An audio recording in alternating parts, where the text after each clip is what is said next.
मैं CS पटेल बृहन मुंबई महानगर पालिका वर्चुअल क्लास की ओर से आप सबका हार्दिक स्वागत करता हूं। बच्चों, वैश्विक महामारी के चलते इस वर्ष पठन पाठन का कार्यक्रम प्रभावित हो रहा है। ऐसे में हमारी बृहन मुंबई महानगर पालिका ने प्रत्येक विद्यार्थी तक ऑनलाइन शिक्षण पहुंचाने की व्यवस्था की है।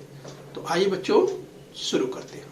तो बच्चों, कक्षा 7वीं में आज हम पढ़ेंगे नागरिक शास्त्र यानी सिविक्स की बात करेंगे। जिस बच्चों दाहिनी ओर स्क्रीन पर आप देख पा रहे हैं नागरिक शास्त्र, बच्चों इतिहास की पाठ्य पुस्तक पे इस बच्चों पीछे की ओर पीछे साइड में नागरिक शास्त्र के लेसन्स यानी पाठ दिए हुए हैं। और बच्चों उन्हीं पाठों की अगर हम बात करें तो 5वां पाठ मौलिक अधिकार भाग 2 यानी फंडामेंटल राइट्स पार्ट 2 आज हम सीखने वाले हैं। ओके बच्चों, तो आज का पाठ है 5वां पाठ मौलिक अधिकार भाग 2। जिस बच्चों, तो मैं CS Patel virtual training centre MCGM Mumbai से। आइए बच्चों आगे बढ़ते हैं। तो बच्चों स्क्रीन पर जैसा कि आप देख पा रहे हैं फंडामेंटल राइट्स यानी मौलिक अधिकार भाग 1 में हमने पढ़ा था। इस आपको थोड़ा सा रिवाइज करते हुए हम आगे बढ़ेंगे। जिस बच्चों, तो शिक्षा हमारा अधिकार है। इस न्यूनतम वेतन की गारंटी मिलनी ही चाहिए, ये हमारा अधिकार है। और जंगल और वन संसाधनों पर हमारा अधिकार है। तो बच्चों इस फंडामेंटल राइट्स मौलिक अधिकार भाग 1 में आपने इसका अध्ययन किया है। थोड़ा सा रिवाइज करते हुए हम आपको आगे ले चलेंगे। तो मौलिक अधिकारों की बात करेंगे, फंडामेंटल राइट्स की बात करेंगे। यस यानी हमारे जो मौलिक अधिकार हैं वो कौन कौन है, इनकी चर्चा हम यहाँ पे आज और करने वाले हैं। तो बच्चों पार्ट 1 में तो आपने देखा था, अगर हम आपको बताएं इस संदर्भ की, यानी हम मौलिक अधिकारों की बात करें बच्चों, जैसे हमें जन्म से ही कुछ अधिकार प्राप्त होते हैं। यस, प्रत्येक जन्मजात बालक को जीने का अधिकार प्राप्त है। प्रत्येक जन्मजात बालक को जीने का अधिकार प्राप्त है। इन अधिकारों का मूल उद्देश्य यही होता है कि वहां के लोगों के सर्वांगीण विकास के लिए मदद मिले। तो चलिए हम बच्चों बात इसी क्रम में और आगे बढ़ेंगे। बच्चों संविधान में उल्लेखित हमारे अधिकारों की बात करेंगे। Our rights as mentioned in the constitution. तो संविधान में भारतीय नागरिकों के अधिकारों का उल्लेख मिलता है। बच्चों हम बात कर रहे हैं भारतीय नागरिकों के अधिकारों की बात करेंगे। चलिए बच्चों बात करेंगे समानता के अधिकार की बात करेंगे, यानी राइट टू इक्वलिटी की बात करेंगे। जिस बच्चों पार्ट 1 में हमने इसे पढ़ा हुआ है, तो थोड़ा सा हम रिवीजन करते हुए आगे बढ़ लेंगे। ये सब आपको रिवाइज कराएं, यानी फिर से आपको याद दिलाएं। समानता के अधिकार की अगर बात करें, राइट टू इक्वलिटी की बात करें, यानी बच्चों समता का अधिकार, यानी समता का अधिकार, उसके अनुसार देश भारतीय नागरिकों में ऊंच नीच, छोटा बड़ा, स्त्री पुरुष जैसा भेदभाव करके किसी के साथ अलग आचरण नहीं कर सकता। ये राइट टू इक्वलिटी की बात करें, यानी प्रत्येक व्यक्ति समान है, यानी समानता का अधिकार सबके लिए है। ये हमें बिल्कुल ध्यान रखना है। तो बच्चों हमने इसकी बात की थी, हमने याद आपको दिलाया कि जब हम समानता की बात करते हैं, जैसे बच्चों जैसे अगर हम बात करें कि कानून के द्वारा सभी को संरक्षण प्राप्त है, बिना पूछताछ के किए गए गिरफ्तार जैसी कृति से हमें संरक्षण प्राप्त है। इस प्रकार का संरक्षण प्रदान करते समय किसी प्रकार का सरकार भेदभाव नहीं कर सकती। तो हम समानता के अधिकारों की बात कर रहे हैं। यस बच्चों, आइए थोड़ा सा आपको रिवाइज कराएं और आगे इसी क्रम में बढ़ें। यस राइट टू इक्वलिटी की बात करें, समानता के अधिकार की बात करें। यस अगर वोट देने के अधिकार की बात करें, या बच्चों यस अगर हम इसी के संदर्भ की बात करें, किसी भी तरह से स्त्री पुरुष या इस तरह का कोई भी भेदभाव, ऊंच नीच, छोटा बड़ा, इस तरह का किसी तरह का भेदभाव नहीं होना चाहिए। ये हम समानता के अधिकार की बात करें। चलिए बच्चों, अगर हम आपको बताएं कि वे उपाधियां और पदवियां देश नहीं दे सकता जो भी समता को बढ़ाती है, समाज में फूट पैदा करती है और नागरिकों में भेद उत्पन्न करती है, परंतु समाज के विभिन्न क्षेत्रों में गौरवपूर्ण कार्य करने वाले महानुभावों को सरकार पद्मश्री की बात करे, पद्म भूषण की बात करे, इस तरह के अगर पुरस्कारों की बात करें, इससे सम्मानित करती है। ये हमें ध्यान रखना है। चलिए बच्चों इसी क्रम में हम और आगे बढ़े। यस, तो स्क्रीन पर आप देख पा रहे हैं बच्चों, जैसे अगर हम बात करें भारत रत्न की बात करें तो भारत रत्न यस हमारे देश का सर्वोच्च नागरिक सम्मान। इसी तरह से अगर और पुरस्कारों की बात करें तो सेना में परमवीर चक्र, अशोक चक्र, वीर चक्र, इस तरह से जैसे अगर हम कहें तो जो सम्मान है जिससे जो है कि नवाजा जाता है। तो स्क्रीन पर दाहिनी ओर बच्चों आप देख सकते हैं, जिस भारत रत्न की बात करें, इस भारत रत्न का जो पुरस्कार दिया जाता है बच्चों, ये स्क्रीन पर देखिए सामने आपको दिखाई दे रहा है। इस पॉइंटर की मदद के द्वारा अगर हम आपको दिखाएं तो ये देखिए सामने की तरफ इस तरह और पीछे की तरफ इस तरह से यहाँ पर आप देख सकते हैं। तो चलिए बच्चों, इसी क्रम में हम और आगे बढ़ते हैं। ये समानता के अधिकार की बात करें, right to equality, yes, so yes all human beings are born free and equal. तो यहाँ पर आप देख सकते हैं, जो कि हम अधिकारों की जब बात करते हैं तो राइट टू इक्वलिटी की बात होती है, समानता के अधिकार की बात होती है। तो प्रत्येक व्यक्ति ये समान है, राइट टू इक्वलिटी की बात करते हैं। स्वतंत्रता के अधिकार की बात करें बच्चों, ये स्वतंत्रता के अधिकार की बात करें तो जैसा कि इस अगर हम बात करें बच्चों, पिछले यानी पार्ट 1 में हमने देखा था, थोड़ा सा रिवाइज करते हुए आगे बढ़े। स्वतंत्रता के अधिकार की बात करें, राइट टू लिबर्टी की बात करें तो संविधान द्वारा प्रदत्त एक महत्वपूर्ण अधिकार है जो कि हमें संविधान के द्वारा, भारतीय संविधान के द्वारा मिला हुआ है। इस अधिकार द्वारा व्यक्ति नागरिक की दृष्टि से आवश्यक सभी प्रकार की स्वतंत्रताओं की गारंटी दी गई है। नागरिक के रूप में हमें भाषण और अभिव्यक्ति की स्वतंत्रता प्राप्त है। तो हम बात कर रहे हैं बच्चों स्वतंत्रता के अधिकार की बात कर रहे हैं, राइट टू लिबर्टी की बात कर रहे हैं। तो चलिए स्वतंत्रता के अधिकार की बात कर रहे हैं, राइट टू लिबर्टी की बात कर रहे हैं। नागरिक के रूप में हमें भाषण और अभिव्यक्ति की स्वतंत्रता दी गई है। ये हम अपने विचार स्वतंत्र रूप से रख सकते हैं। ये तो इस तरह से भाषण और अभिव्यक्ति की स्वतंत्रता संविधान के द्वारा प्रदत्त है। तो नागरिक के रूप में हमें इसकी स्वतंत्रता राइट टू लिबर्टी के अंतर्गत मिलती है। इस हमें ध्यान रखना है। स्वतंत्रता के अधिकार की बात करें, राइट टू लिबर्टी की बात करें, नागरिक के रूप में बिना हथियारों के शांतिपूर्वक एकत्रित होकर जनसभा करने की स्वतंत्रता मिली है।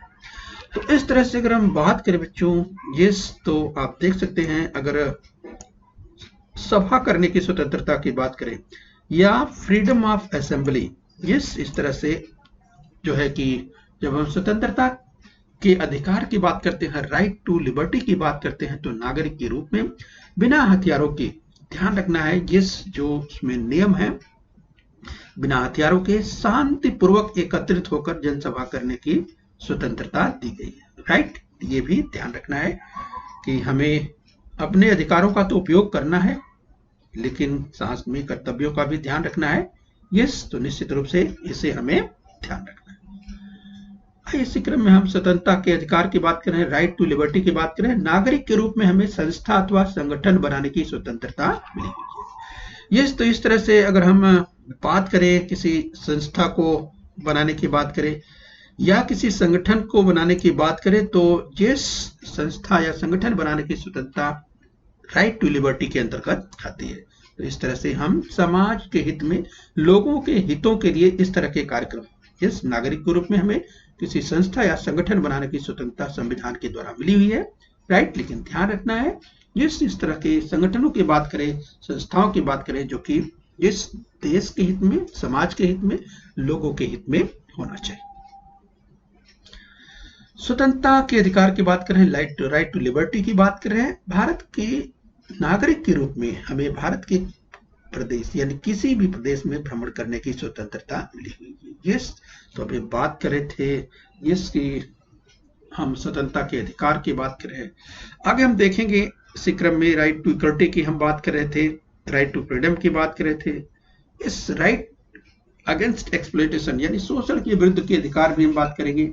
यस, राइट टू रिलीजन की बात करेंगे, कल्चरल एंड एजुकेशनल राइट की बात करेंगे, राइट टू कॉन्स्टिट्यूशनल रेमेडीज की भी हम बात करने वाले हैं। यस, चलिए इसी क्रम में हम और आगे बढ़ लेते हैं।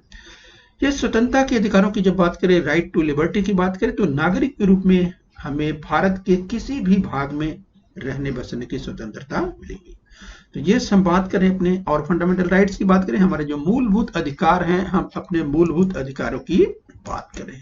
इस संदर्भ में हम और आगे देखने वाले हैं। आइए हम इस क्रम में और आगे बढ़ेंगे। ये शिक्षा के अधिकार की बात करें, राइट टू एजुकेशन की बात करें, तो यस राइट टू एजुकेशन, जैसा कि हम जानते हैं बच्चों, नागरिक के रूप में हमें शिक्षा का अधिकार प्राप्त है।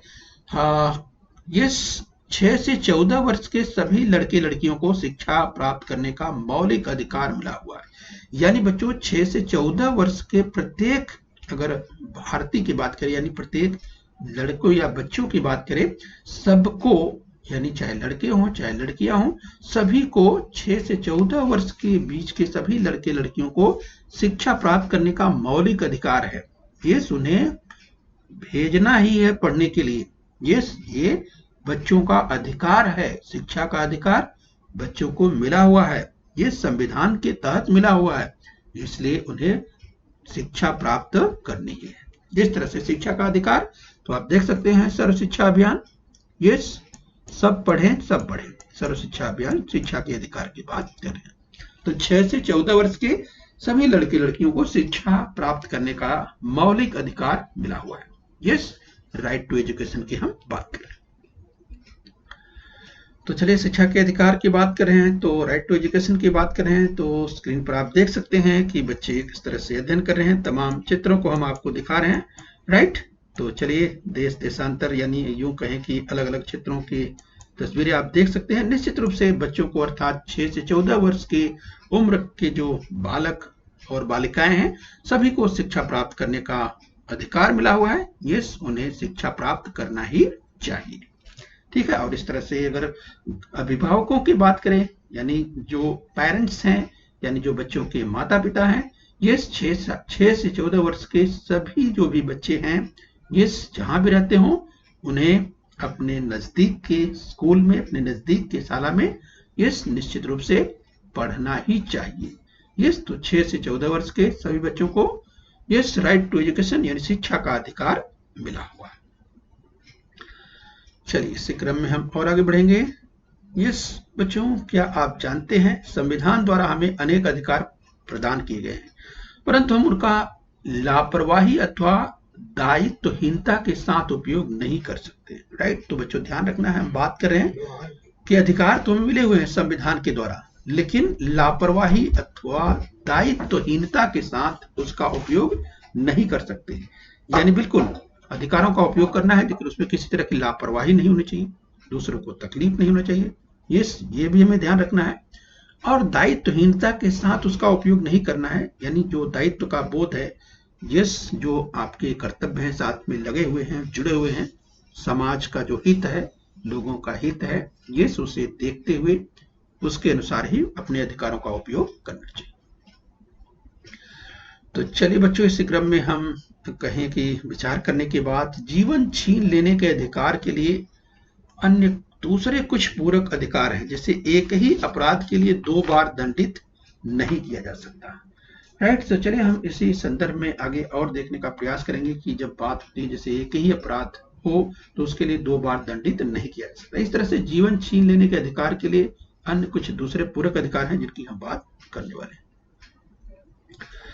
तो चलिए हम देखेंगे शोषण के विरुद्ध अधिकार, राइट अगेंस्ट एक्सप्लॉयटेशन की बात करेंगे। शोषण की रोकथाम करने के लिए शोषण का शिकार न होने देने, अपना शोषण अथवा दमन न होने देने के अधिकार को शोषण के विरुद्ध का अधिकार कहते हैं। यानी कहने का मतलब है, पहली बात तो शोषण करना नहीं चाहिए, और अगर कोई शोषण कर रहा है तो निश्चित रूप से उसके अगर खिलाफ की बात करें, उसके अगेंस्ट की बात करें, तो यह शोषण के विरुद्ध के अधिकार की हम बात कर रहे हैं।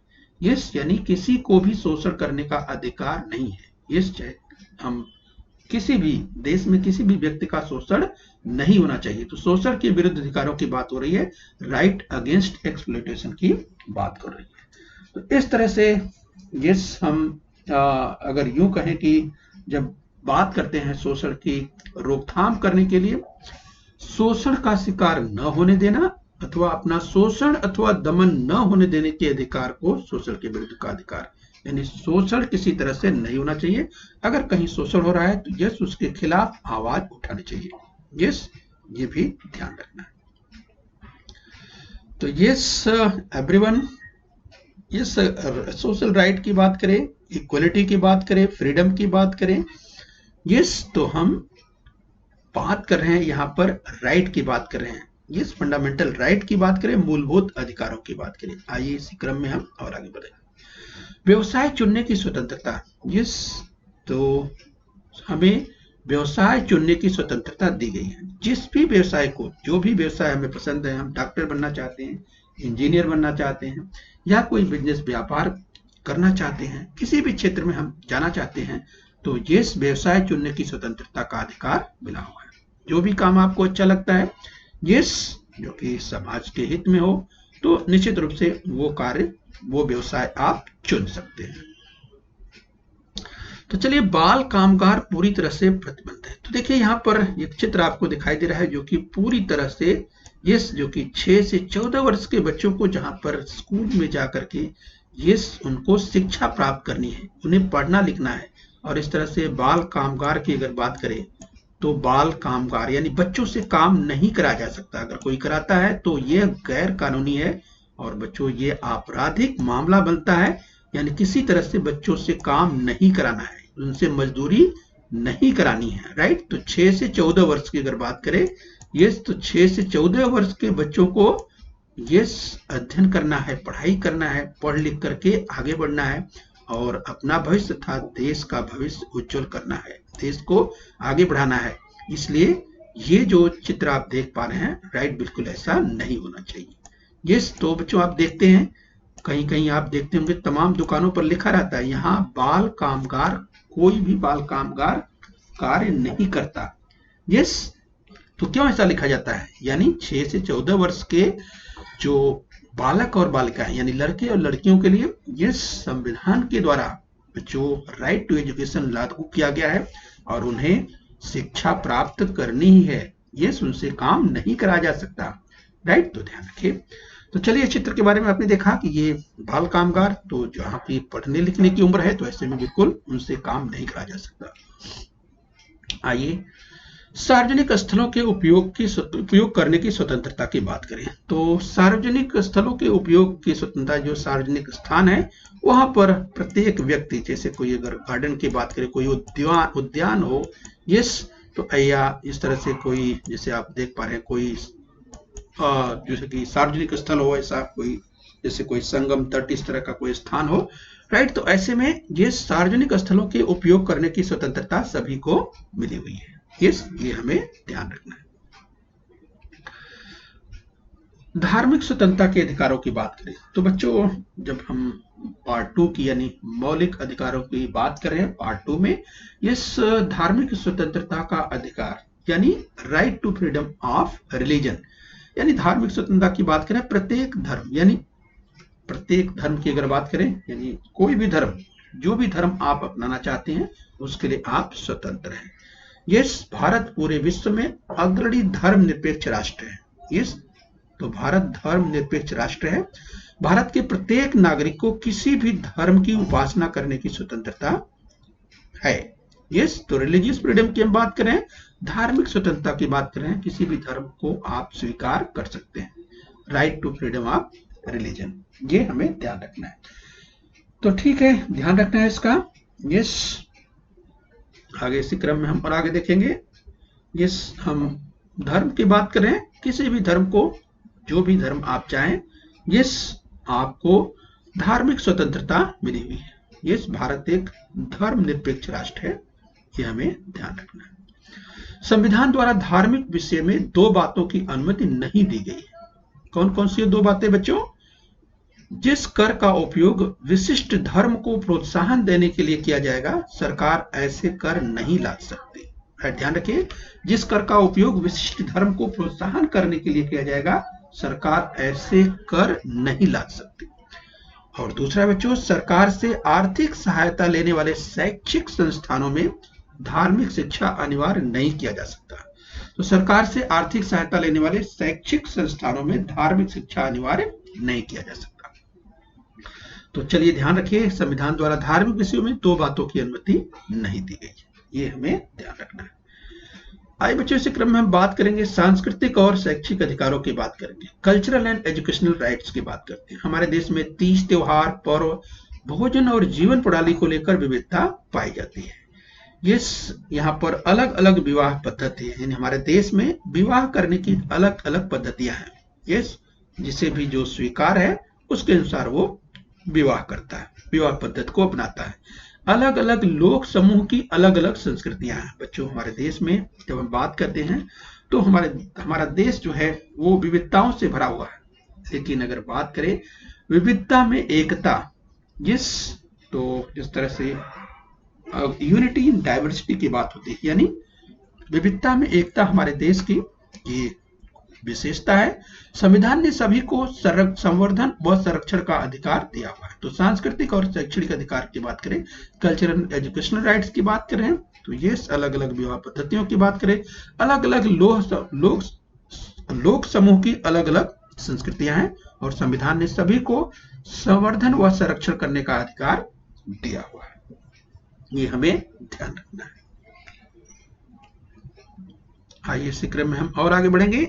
इसके अनुसार अपनी भाषा, लिपि, साहित्य का संवर्धन करने का अधिकार मिला हुआ है संविधान के तहत। अपनी भाषा, अपनी लिपि, अपना साहित्य, इसका संवर्धन करने का अधिकार संविधान के द्वारा मिला हुआ है। संवैधानिक उपचारों का अधिकार, यानी राइट टू कॉन्स्टिट्यूशनल रेमेडीज की बात करेंगे। ध्यान रखिए बच्चों, हम संवैधानिक उपचारों के अधिकार की बात करें। अधिकारों का हनन होने पर न्यायालय में याचना करने का अधिकार भी एक प्रकार से मौलिक अधिकार है। इस अधिकारों का हनन होने पर, यानी अगर किसी का अधिकार नहीं मिल रहा है, अधिकारों का हनन हो रहा है, तो ऐसे में न्यायालय में याचना करने का भी अधिकार एक प्रकार का मौलिक अधिकार है। ये भी एक फंडामेंटल राइट्स हैं। आपके अगर अधिकार नहीं मिल रहे हैं तो अपने अधिकारों के लिए आप न्यायालय में जा सकते हैं। इसे संवैधानिक उपचारों का अधिकार कहा जाता है। तो स्क्रीन पर आप देख सकते हैं बच्चों, अगर न्यायालय की बात करें तो कोई भी अधिकार, अगर आपके अधिकारों का हनन हो रहा है तो ऐसे में आप संवैधानिक उपचार का अधिकार के अंतर्गत आप न्यायालय में जा सकते हैं। तो चलिए बच्चों, इसी क्रम में हम और आगे बढ़ेंगे। आइए बात करेंगे अधिकार हनन निवारण हेतु न्यायालय आदेश, यानी बच्चों अगर हम बात करें रिट्स एज कॉन्स्टिट्यूशनल रेमेडीज की बात करेंगे। अधिकार हनन निवारण हेतु न्यायालय के अधिकार, अधिकार हनन निवारण हेतु न्यायालय के आदेश, रिट्स एज कॉन्स्टिट्यूशनल रेमेडीज की बात करेंगे। पहला इसमें आता है बंदी प्रत्यक्षीकरण। अगर हम बात करें बंदी प्रत्यक्षीकरण, हैबियस कॉर्पस कहते हैं बच्चों, अवैध अथवा गैर कानूनी ढंग से बंदी बनाने और स्थानबद्ध करने से किसी भी व्यक्ति की रक्षा करना। तो इस नियम के तहत अवैध अथवा गैर कानूनी ढंग से बंदी बनाने, यानी किसी को गैर कानूनी ढंग से किसी को बंदी नहीं बनाया जा सकता, ये ध्यान रखना है। और उन्हें स्थानबद्ध करने से किसी भी व्यक्ति की रक्षा करने के अधिकार को यहाँ पर इसके तहत उसका संरक्षण होता है। बंदी प्रत्यक्षीकरण, जिसे हैबियस कॉर्पस कहते हैं। चलिए, तो हम अधिकार हनन निवारण हेतु न्यायालय के आदेश की बात करें। दूसरा है परमादेश। बच्चों तो जिसे परमादेश यानी मैंडेमस कहते हैं, और लोगों के हित में कोई कार्य करने के लिए सरकार को दिया जाने वाला न्यायालयीन आदेश। तो इस तरह से जिसे परमादेश कहा जाता है, लोगों के हितों में, यानी लोग के हित में जो कार्य, कोई भी कार्य करने के लिए सरकार को दिया जाने वाला न्यायालयीन आदेश, यानी न्यायालय की ओर से जो आदेश सरकार को लोगों के हित में जो आदेश दिया जाता है उसे परमादेश कहते हैं। ये भी आपको ध्यान रखना है। चलिए बच्चों, इसी क्रम में हम और आगे बढ़ेंगे। हम देखेंगे तीसरा निषेधात्मक आदेश, यानी प्रोहिबिशन की बात करेंगे। निचले अथवा कनिष्ठ न्यायालय को अपने अधिकार क्षेत्र का उल्लंघन न करने देने का आदेश देना। तो ध्यान रखिए बच्चों, हम बात करें यहाँ पर निचले अथवा जो कनिष्ठ न्यायालय हैं, को अपने अधिकार क्षेत्र का उल्लंघन न करने देने का आदेश देना। इस तरह से इसे कहते हैं निषेधात्मक आदेश, यानी प्रोहिबिशन इसे कहा जाता है। ये ध्यान रखना है। आइए इसी क्रम में हम आगे बढ़ेंगे। हम बात करेंगे स्पष्टीकरण मांगने का अधिकार। ये स्पष्टीकरण मांगने का अधिकार जिसे कहते हैं को वारंट। किस अधिकार के अंतर्गत यह कार्रवाई की गई है? इस प्रकार का स्पष्टीकरण सरकारी अधिकारी से मांगने का न्यायालयीन अधिकार आदेश जिसे कहते हैं स्पष्टीकरण मांगने का अधिकार को वारंट। राइट। यस। पांचवा है बच्चों उत्प्रेक्षण। यस, जिसे सरसारी कहते हैं। तो उत्प्रेक्षण की अगर बात करें यानी सर से आर्डर यानी निचले अथवा कनिष्ठ न्यायालय द्वारा दिए गए निर्णय को निरस्त कर ऊपर के न्यायालय में मुकदमा दायर करने हेतु आदेश देना, जिसे उत्प्रेक्षण कहा जाता है। इस ध्यान रखिए, निचले अथवा कनिष्ठ न्यायालय द्वारा दिए गए निर्णय को निरस्त कर ऊपर के न्यायालय में मुकदमा दायर करने हेतु आदेश देना, जिसे उत्प्रेक्षण कहा जाता है। तब जो इस तरह से मौलिक अधिकारों की बात करें, मौलिक अधिकारों को न्यायालयीन संरक्षण प्राप्त रहने से नागरिक अपने अधिकारों का उचित उपयोग कर पाते हैं, उचित पद्धति में कर सकते हैं। वे अधिक सजग, उत्तरदायी और सक्रिय नागरिक के रूप में अपनी भूमिका निभाते हैं। मौलिक अधिकारों का विचार करते समय निश्चित रूप से हमें अपने कर्तव्यों का भी ध्यान रखना चाहिए। बहुत जरूरी है, जब हम अधिकारों की बात करते हैं तो हमें कर्तव्यों का भी ध्यान होना चाहिए। तो चलिए बच्चों, इस क्रम में इस तरह मौलिक अधिकारों की जो हम बात करें, मौलिक अधिकारों को न्यायालयीन संरक्षण प्राप्त रहने से नागरिक अपने अधिकारों का उचित पद्धति से कर सकते हैं। ये ध्यान रखना है, अधिकारों का उपयोग करना है, लेकिन निश्चित रूप से उसके साथ जो कर्तव्य है उससे भी ध्यान रखना चाहिए। तो न्यायालय का कामकाज स्क्रीन पर आप देख सकते हैं। कुछ इस तरह से न्यायालय का कामकाज होता है, जैसा कि आपको स्क्रीन पर दिखाई दे रहा है बच्चों। यह आप देख सकते हैं, न्यायालय का कामकाज कुछ इस तरह से होता है, देख सकते हैं स्क्रीन पर। चलिए बच्चों, यहाँ पर देखिए, जैसे अवैध अथवा गैर कानूनी ढंग से बंदी बनाने और स्थानबद्ध करने से किसी भी व्यक्ति की रक्षा करना, जिसे कहते हैं बंदी प्रत्यक्षीकरण। ध्यान रखिए, हम आपको रिवाइज कर देते हैं। किस अधिकार के अंतर्गत यह कार्रवाई की गई है? इस प्रकार का स्पष्टीकरण सरकारी अधिकारी से मांगने का न्यायालयीन आदेश, जिसे कहते हैं स्पष्टीकरण मांगने का अधिकार। तीसरा है बच्चों लोकहित में कोई कार्य करने के लिए सरकार को दिया जाने वाला न्यायालयीन आदेश, जिसे कहते हैं परमादेश। और चौथा है निचले अथवा कनिष्ठ न्यायालय का अपने अधिकार क्षेत्र का उल्लंघन न करने देने का आदेश देना, जिसे कहते हैं निषेधात्मक आदेश। राइट, ध्यान दीजिए बच्चों। तो चलिए इसी क्रम में हम और आगे बढ़ेंगे। आइए बच्चों, यहां पर हम अभ्यास कर लेंगे। तो चलिए, उचित शब्द या शब्द समूह आपको लिखना है। सोचिए, अवैध अथवा गैर कानूनी ढंग से बंदी बनाने और स्थानबद्ध करने से किसी भी व्यक्ति की रक्षा करना। तो याद कीजिए बच्चों, यहाँ पर आपके पास विकल्प नहीं है, सोचिए और बताइए। उचित शब्द या शब्द समूह लिखिए। याद कीजिए, इसकी चर्चा हमने की थी। यस, तो आपको याद आ गया होगा। तो चलिए अपना उत्तर मिलाइए। यस, उसे कहते हैं बंदी प्रत्यक्षीकरण। ठीक है बच्चों, चलिए आगे बढ़ेंगे। आइए एक और देखते हैं। किस अधिकार के अंतर्गत यह कार्रवाई की गई है? इस प्रकार का स्पष्टीकरण सरकारी अधिकारी से मांगने का न्यायालयीन अधिकार आदेश से क्या कहते हैं? याद कीजिए, इसकी चर्चा हमने की थी। तो चलिए अपना उत्तर टैली कीजिए।